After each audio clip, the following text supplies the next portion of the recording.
situated.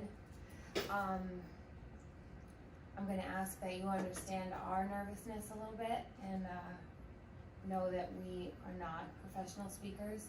We are mom and dad that are trying to just maybe help a little bit. And before we begin our presentation, we like to share something physical with you to kind of help you with the reality of the situation. So after our daughter was born, I was gifted this bear.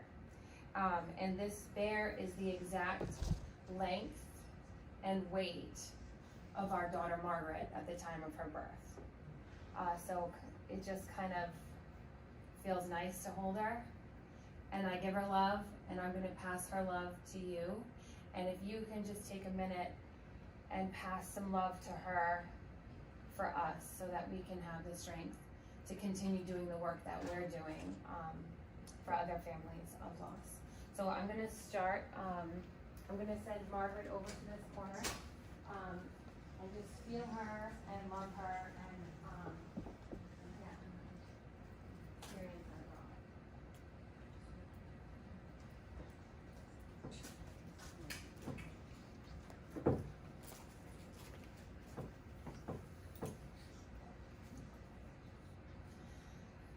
Okay, good morning. My name is Sandy Klosik, and this is my husband, Arthur Slater. Thank you so much for allowing us to be here today and for listening to what we have to say.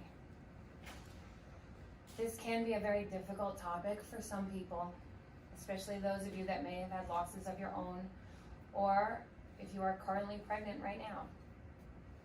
If at any time during our presentation you feel like you need to step out of the room and take a breath or excuse yourself, please do so and know that we understand. We'd like to start by telling you our story and giving you a look at the reality of pregnancy loss. And then we're going to spend some time on why we're really here, to show our appreciation for you, the nurses, to tell you what our nurse did right every step of the way to make our experience filled with compassion, patience, understanding, and most importantly, knowledge. We hope that you will be able to take something from us this morning and feel more empowered to take on those really difficult cases when the baby does not survive. So we're pretty much your basic average American family.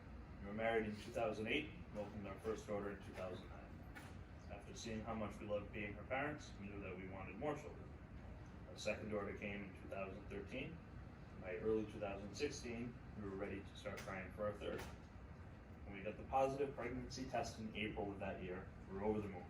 We told our families immediately, but didn't make the public announcement until after 12 weeks.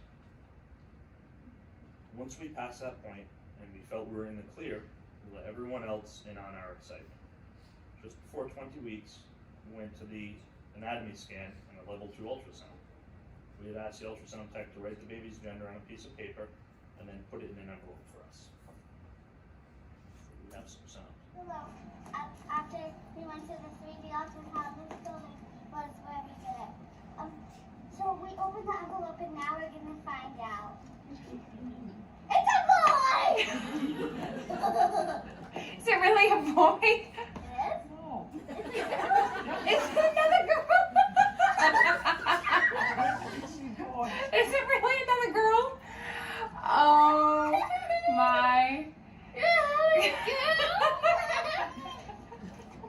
It's another girl. What do we think about that? How are you doing, Dad? I'm doing good. Are you excited? 3 girls. We took our daughters to the store so they could each pick out outfits for their new baby sister. We discussed who would share rooms and where the new baby would sleep. We started planning our future as a family of 5. That is until September 26, 2016.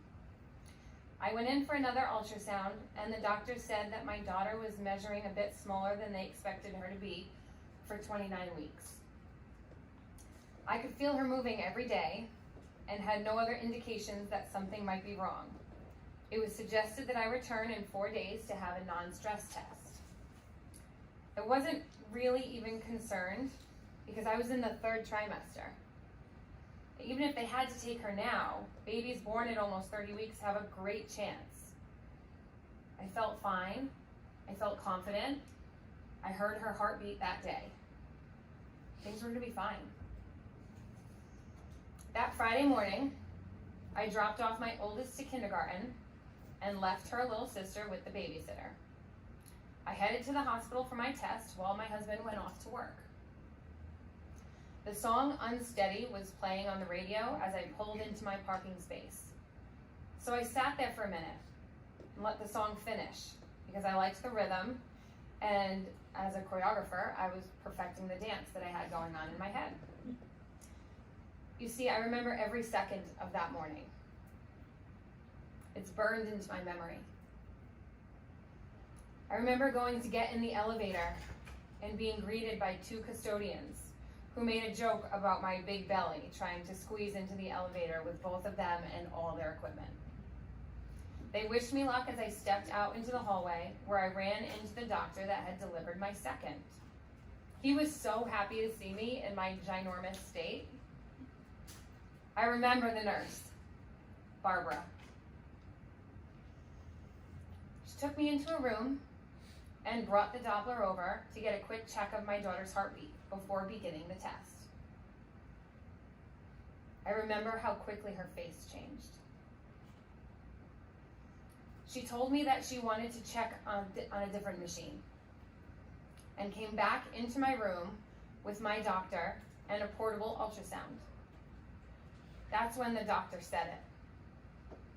The words that will haunt me for the rest of my life. I am so sorry, Sandy. There is no heartbeat. Your daughter is passed.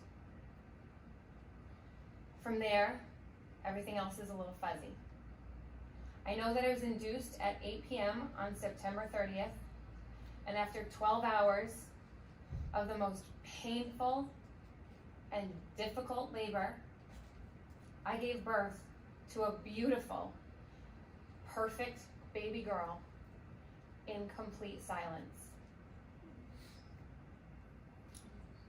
We were very lucky to have delivered on that day and with that staff. They were perfect for us. Our experience was calm and loving, with nurses and doctors that clearly cared about what we were going through. They are the reason we are so passionate about sharing our story. Barbara was at our side when we needed, but she knew when to give us time alone to just be together as a family. She held our daughter. She wrapped her in a tiny pink blanket and cared for her as she would have had any other of her living patients. She helped us make hand and footprints. She held my hand as I cried. She made phone calls for us, to our priest, to the funeral home, to a photographer. She went above and beyond, and we could not be more grateful. We never felt rushed. When I was scared that Margaret was bleeding, she came in and cleaned her up with me. She comforted me, reassuring me that Margaret couldn't bleed. She put a little purple hat on my baby's head and told me how sorry she was that was happening to us. She never said, things are going to be okay, because it wasn't. She never said, you can just try again. I didn't want to try again. I wanted that baby. She didn't push me to get up, to talk to anyone, or really to do anything other than just be sad. When eventually I fell asleep with Margaret in my arms, she sat in my room so that my husband could go call our families. That way, if I woke up, I wouldn't be alone. She made all of us feel loved and important. She respected our wishes, made suggestions to us based on what had worked for others in our situation, and did it all with a kind and soft tone that was just so comforting. We believe that every parent suffering the loss of a child should be treated with the same amount of care and patience that we were. The care that family receives in time of loss matters so much, because what happens on that day creates the only memories you will have of time with your baby. That day is their entire story. It will be the only memories of their son and daughter. Because after that day, their child will be buried, cremated, or otherwise gone forever. So you truly need to take every ounce of care to be sure that things are done right in those moments. Grieving the loss of a child is a constantly changing experience that is unique to each family going through it. What the parent wants right now may be different from what they want in an hour. And what worked for the last family may not be right for the patients you have in front of you now. Typically, we don't know what we want or what we need. We hopefully are going through this for the first and last time. We're looking to you for guidance and support and knowledge. What are we supposed to do now? How am I supposed to act or behave or feel? We are looking to you saying, please help me. Tell me what to do. How can you assist with that in a gentle and knowledgeable way without overstepping? Because it's a very fine line. As a partner, things are a bit different. Feeling helpless and not knowing how to help is excruciating. I wanted to help badly and I couldn't. The emotional trauma of losing a daughter, but also not being able to help the person I love and care for weighs much on me today. The grief, sadness, and desperation to fix this situation and not knowing how to handle any of those feelings left me lost. Can't tell you what I needed in that moment, but I wish I had a suggestion that could help for now, but all I can offer is remember that partners and dads are. Before you send anyone home, please make sure they know what's to come. They will bleed for weeks, just like any other person that delivered a baby. Their milk will likely come in and be quite painful. They can choose to dry up their milk or pump and donate it. They will go back to a 6-week postpartum checkup and sit in a waiting room with pregnant women all around them, with babies in car seats, and they will wish they were anywhere else. They should be watching for signs in themselves and in their partners for depression and PTSD. Give them the names of local grief counselors, local funeral homes that do free burials for children. Many do. Let them know about support groups in the area or online. Be the person that knows the answer. We want to help you, the nurses, by giving you the tools and support that you need to handle these delicate situations. Your job of being there medically and emotionally for that family that has just lost their baby is not an easy one. It certainly can't be easy to move on to the next patient or to head home to your own family after just spending an entire shift comforting the family of a deceased child. So what can we do for you? Cuddle cots help by giving you everything you need. Help keep the baby in the room after they are born. It will help keep the child cool so they can stay with their families for extended periods of time without being sent to the morgue.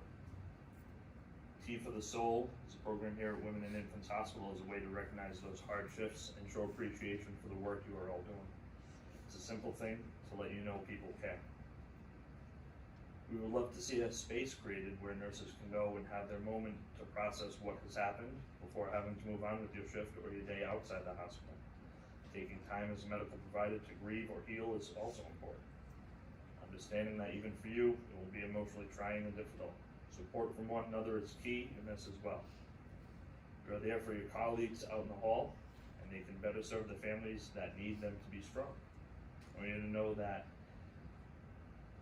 you to know that I get what a pressure-filled and difficult job you have, and grateful that you're there.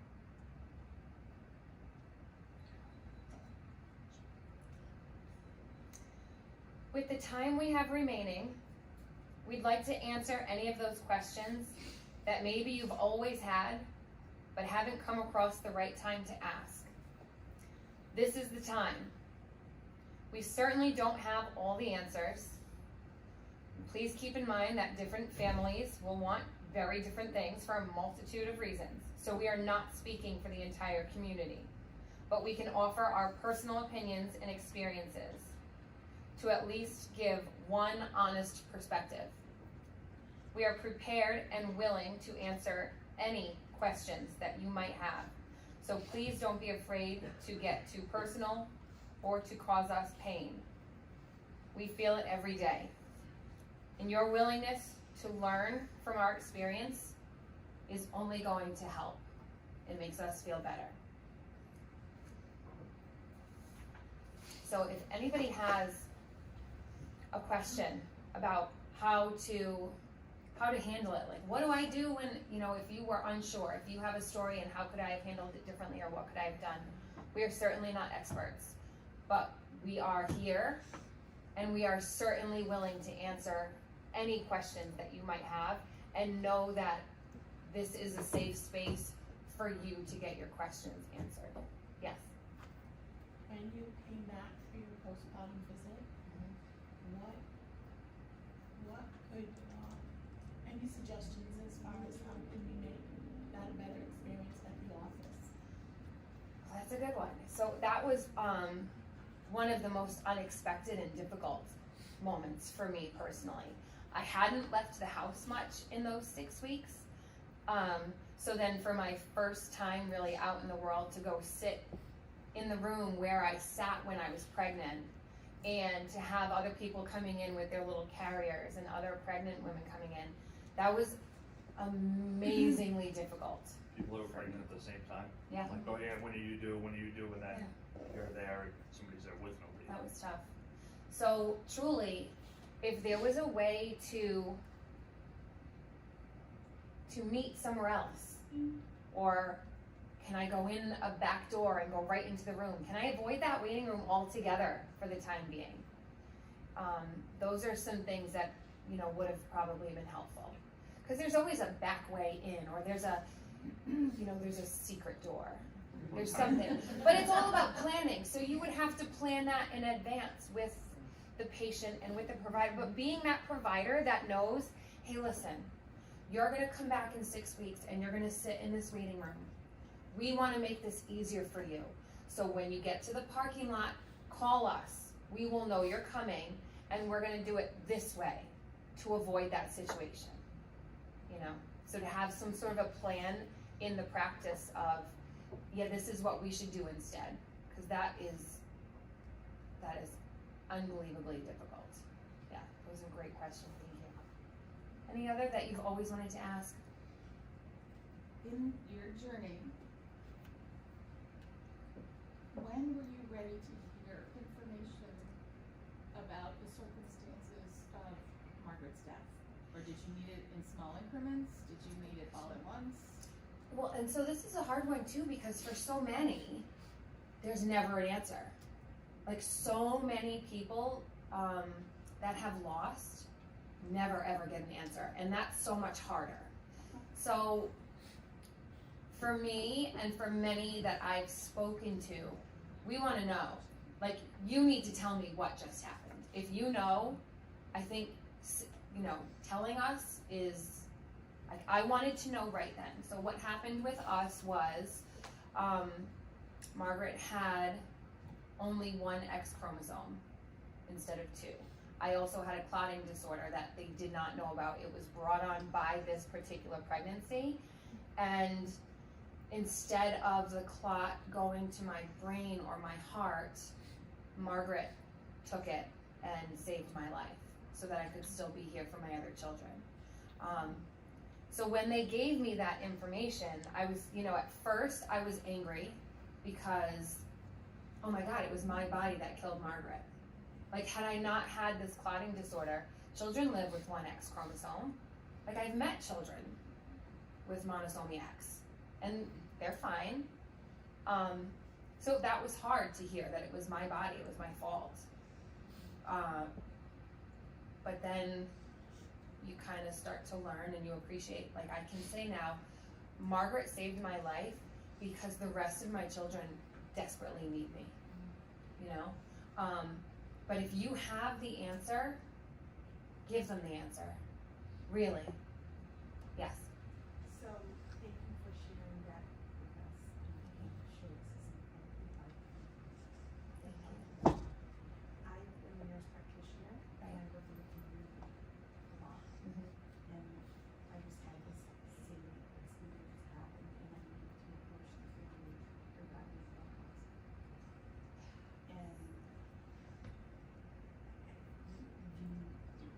finding the right time Right. is really hard, but it's really important, because people do want to know the answers. I work in the NICU a lot, I see many babies pass, and some families want this phase through and others don't, and just having a real guidance as to how do you, Right. How do you bring that up? yeah, it's hard. Yeah. So it's kind of in that same moment, right? So as you're speaking and saying, we can try and be very careful with wording, because like I said, often you will never know. Even if you have an autopsy, even if you have all the blood work done, often they will never know what happened. But when you're talking about, would you like to find out, do you want us to try our best to find out? This is the way we can do it. We can run X, Y, and Z blood work on you. We can do some tests on the baby, or we can send it to a full autopsy. And let me tell you, here at Women and Infants, the autopsy team is amazing. They are gentle, they are loving, and they are kind. So if you were to approach it with that, if you're interested in finding out what happened, these are the ways we can do it. And you may not be ready to hear this yet, and that's okay. When you are, let me know and I will come back. But bring it up, you know what I mean? If you're not ready to hear this yet, that's okay. I'll give you some space. But if you would like to know, call me back in and we can talk about an autopsy, and I will tell you your child will be treated with respect and love. And that's what we want to hear. I want, like, for me with Barbara, it was, she held my daughter in such a loving manner. Like, it was just so amazing, you know? So if you can convey that too when you're speaking about autopsies, yeah, there's the medical side of it. And we're gonna have to make this incision, and this is gonna have to be removed and weighed, and this is what's going to happen physically to your child. But it will be done with love, and they will use care and respect. But it kind of goes in that same spot. If you're interested in finding out, we can't guarantee results, but we will make every effort to help you find out if you want to know. Anything else? Yeah. I always have a problem deciding how much time you want the nurse in the room. And I think it's an individual Right. decision that's made by different couples. Yeah. but did you feel more comfortable with Barbara in the room, or did you feel, okay, you had enough time, you want time alone? It was a little of both, and part of it is, by that point, Barbara was my girl. Like, see what I mean? Yeah. I had Arthur there, and Arthur is my strength, and Arthur is, like, we do everything together because he holds me up, and, you know, but, we had been able to connect on such a level at that point because of the way she handled up to there. So she would say to me, listen, Sandy, I'm gonna give you a minute with your husband. I am right here. I am outside the door. You hit that button, you need anything, I'm coming back. Because we had already gotten there, you know what I mean? Yes. Because I saw the way she treated my child. Because I saw, she allowed herself to feel hurt by my hurt, you know? Like, she didn't go stoic medical. She knelt down by my bed and held my hand and said, this is horrible, and I am so sorry, and I am hurting with you. So I trusted her. So we were able to have that kind of, she knew when to be there, and she knew when to give us space.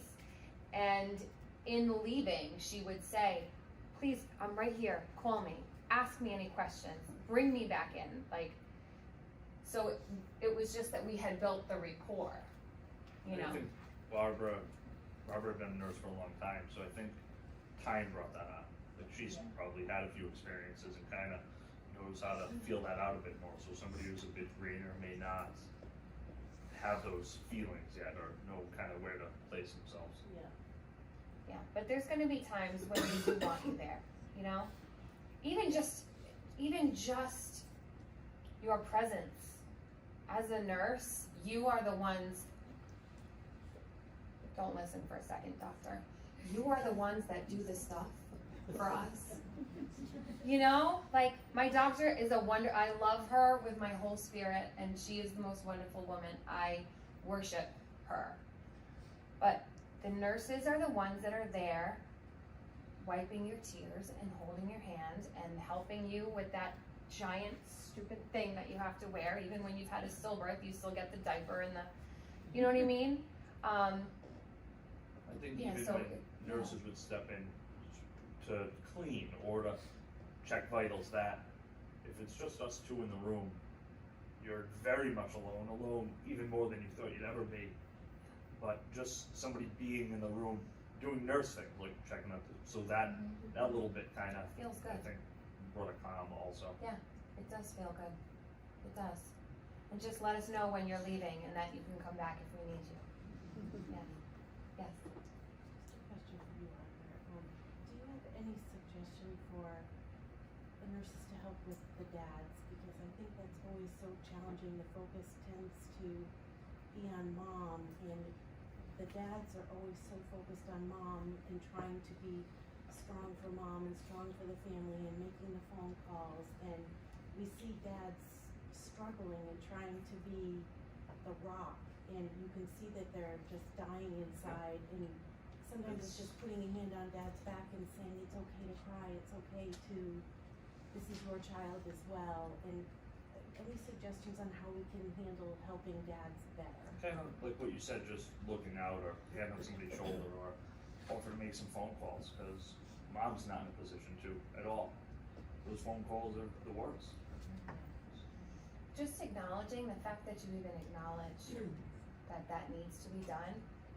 Whether it's a dad or it's a same-sex partner or whoever that person is. Before our children are born, right? His only concern was me, my pain and my labor. So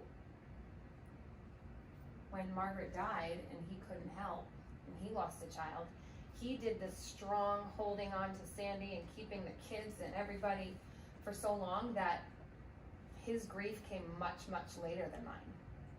And we didn't grieve at the same time. And for some couples that can be really, it can be really separating.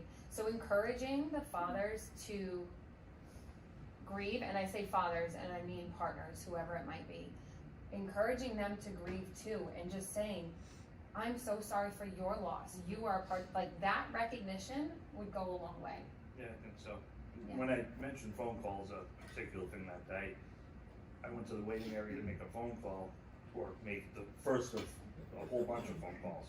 Stepped out of the room, sat in the waiting area, and there was a woman who was on the phone with her husband, and he was in a room arguing with the doctor, refusing to take some medication. I'm sitting there texting a few people, doing my thing. And she says, "Oh, can you believe my stupid husband doesn't want to take this?" I said, "Lady, shut up. I don't want to hear that." Like, so having space to do that maybe, or something, but kind of more into it a little bit. But when your problem isn't all that big right now. Yeah, it is hard on the partners though, it truly is. It truly is. And medically, you know, all the medical attention is focused on the person that gave birth and the child.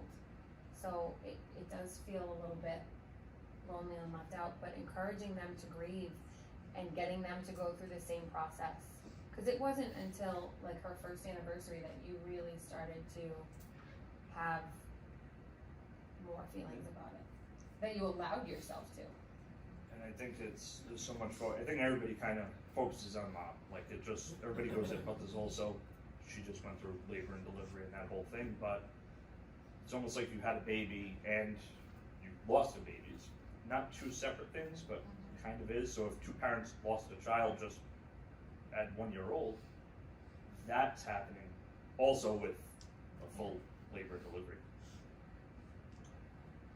Was there anything that somebody said to you helpful, like when you go back to work, or when you see people who saw you and didn't look to know, or I don't know. And this is a good one for us to go both ways on, because our going back to work experience was so different. So I'll tell mine and then you can tell yours. So the difficult part of my job is that I run a dance school. So I work with hundreds of children who saw Miss Sandy getting bigger and bigger and bigger and bigger, right? So then how am I supposed to go back to work and face all of these children? And how do I tell them that Miss Sandy's baby is in heaven? So they know it's like, is that my place, or what do I do? So I have a wonderful group of friends, like beyond wonderful. And one of them, before I was able to go back to work, went into each of my classes and spoke to the parents. So we had, teachers subbing in the classroom, and we had parent meetings apparently going on in a different area. And she spoke to the parents for me. And she said to them, "This is what happened to Margaret. We're gonna leave this basket here so you can give cards, and we'll make sure it gets to them.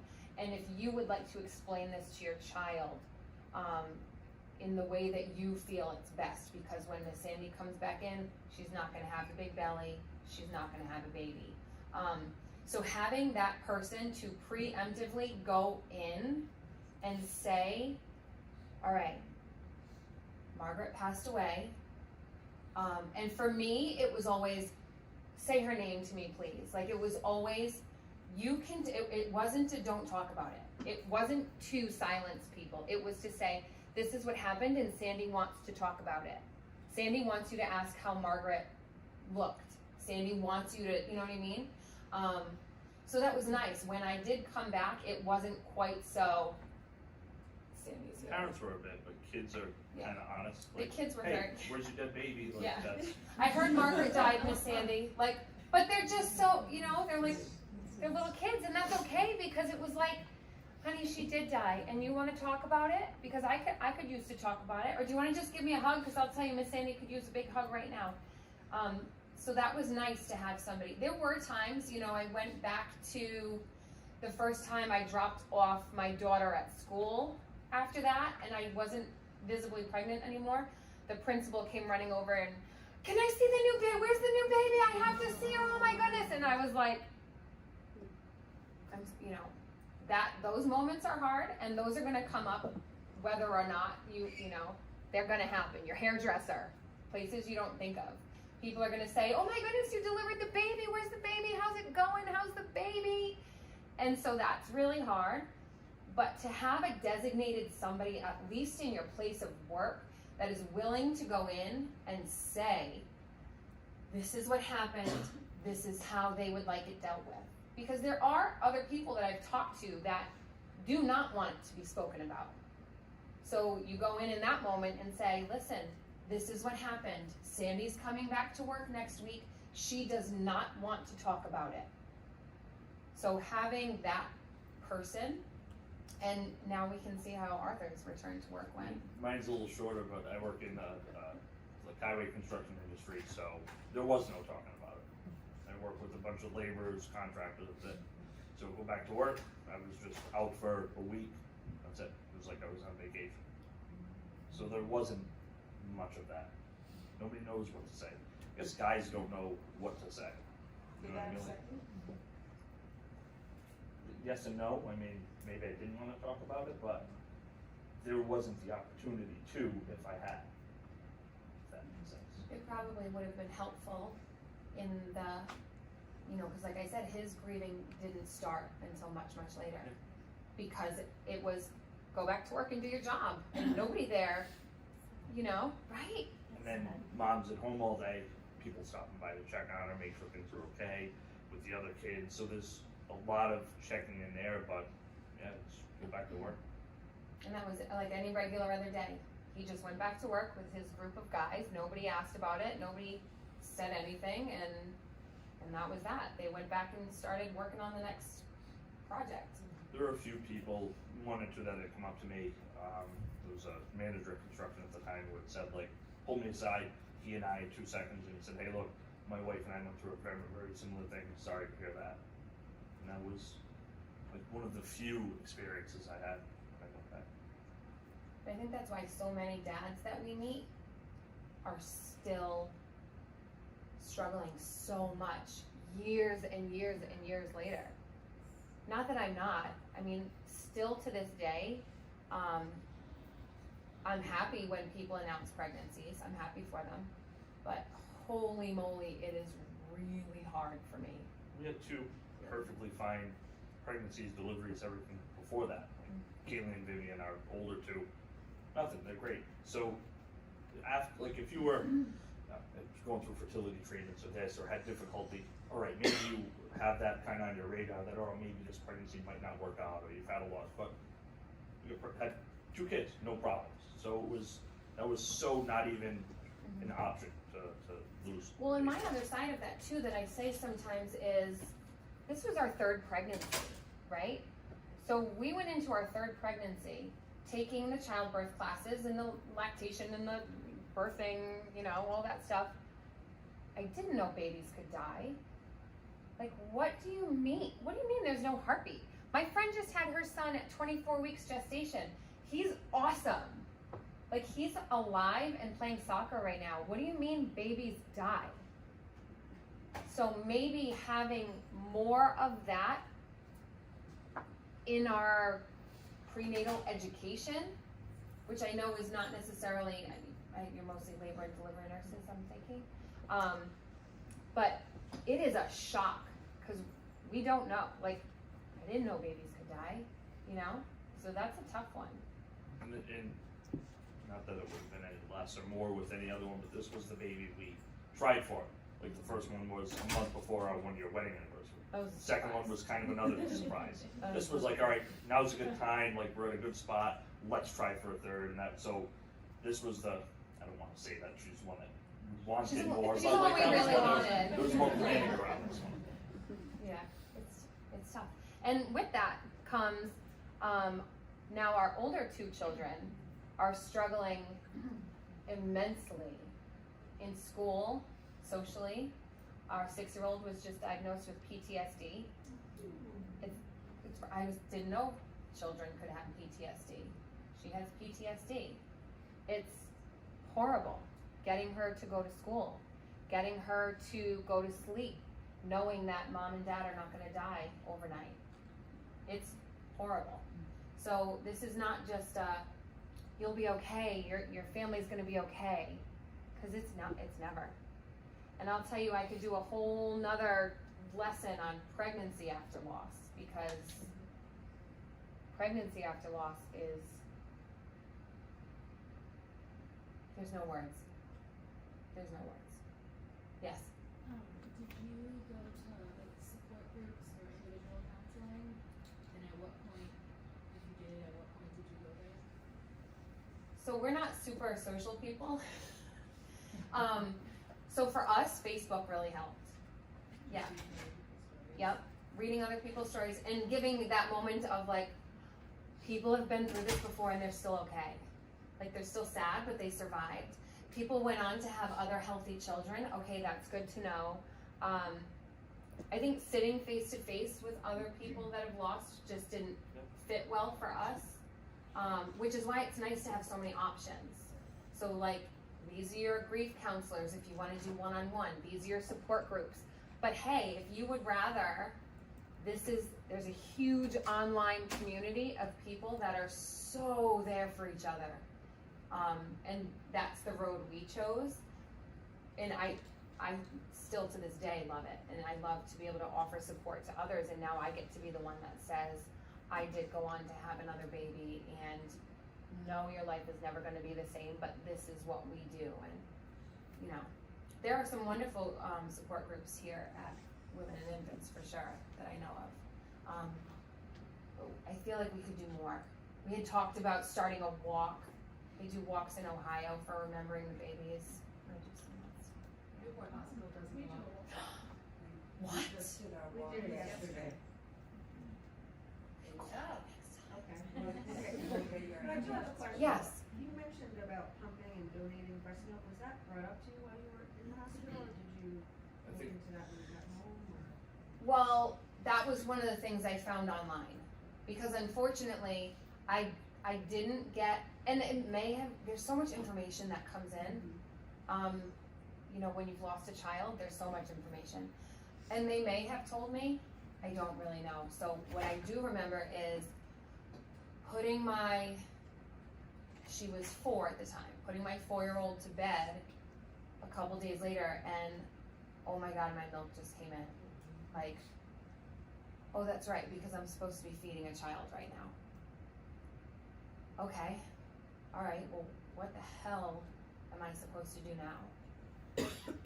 So then you go online, and since then I have had relationships with people that have chosen to pump and donate. So that's always, you know, I tell people I have this really great tool if you want to dry up your milk, but there's some really wonderful places that you can donate it to for babies whose mothers passed away in childbirth, or babies that are being adopted and you want to give them breast milk. So there are really great places you can donate it, but that I found online because when my milk came in, I didn't know what to do. So that was really, that's one of the first things I always tell people if they're still in the hospital, is, hey, just so you know, your milk is gonna come in a couple days, and these are your options. That's just one of the things that I say. And I don't know if it's different coming from me because I've kind of been there, but I do recommend at least telling, like there's been a couple occasions where the mother clearly wasn't ready to hear me yet, so I told the husband, or I told the partner, hey, keep an eye, because her milk is gonna come in a couple days, and it's gonna be excruciatingly painful, and you're gonna need to make a decision on how you wanna handle it. What are we doing? I think we need to take a break. Nope, that's okay. I just wanna wrap up really quick by saying, One quick, did you have? I just wanted to ask, did you find that your nurse gave you a lot of information about the services? Because I work nights and I feel like sometimes when we take care of patients overnight and they ask Yep. us questions, we don't really always have the answers, and then also we can't just call up someone in the middle of the night. yeah, So to be better prepared, I was just wondering. Yeah. So you felt like your nurse knew the information offhand? yeah. Okay. Yeah, I mean, the phone calls she didn't really do overnight. It was the Now I Lay Me Down to Sleep did. You can call them 24 hours a day. I know that there's photographers here, but that's a good one. So we're actually gonna leave some things out. We have Margaret's memory box in the back if you'd like to take a look at it. But we brought some things that we'd like to donate. some little handmade bookmarks, no more milk tea. I brought a couple cases of it if you'd like to take some stuff back to your hospitals to add to your memory boxes. We're gonna leave that out in the back, and feel free, there's candles and all sorts of different things. Please, we're putting there for you to take back to your hospitals, and if you ever want to reach out to us, if you have a family that would benefit from peer support, please reach out anytime, okay? Thank you all so much for your